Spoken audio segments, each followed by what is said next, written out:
যে ঘটনা আমাদের যুবদল ছাত্রদল স্বেচ্ছাসেবক দল যা আছে যারা যেখানে ছিল সবাই সেই কাজে অংশগ্রহণ করেছেন উদ্ধার কাজে। ইতিমধ্যে উদ্ধার কাজ শেষ হয়েছে।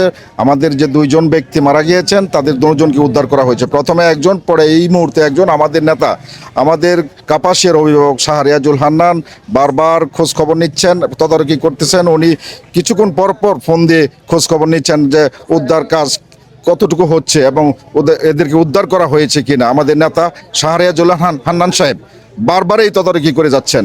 যাই হোক, আমাদের নেতা ইতিমধ্যে সবার সাথেই কথা বলেছেন, প্রশাসনের সাথে কথা বলেছেন, প্রশাসনকে নির্দেশ দিয়েছেন, ফায়ার সার্ভিসকে নির্দেশ দিয়েছেন এখানে সরজমিনে এসে তাদের কাজ করার জন্য, উদ্ধার কাজ করার জন্য। উদ্ধার কাজ অব্যাহত ছিল, আমাদের নেতা সর্বক্ষণিক তদারকি করেছেন।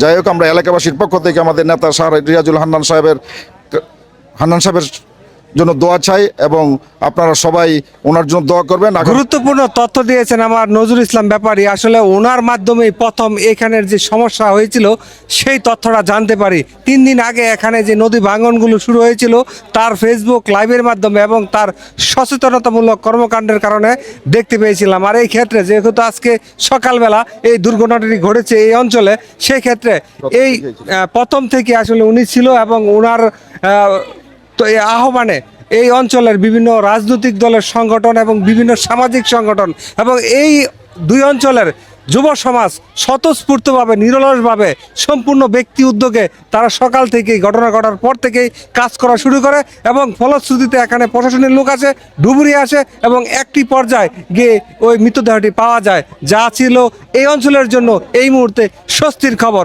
শামীম ওসমান ব্যাপারী, বানারপাড়, এই ঘটনাস্থল থেকে।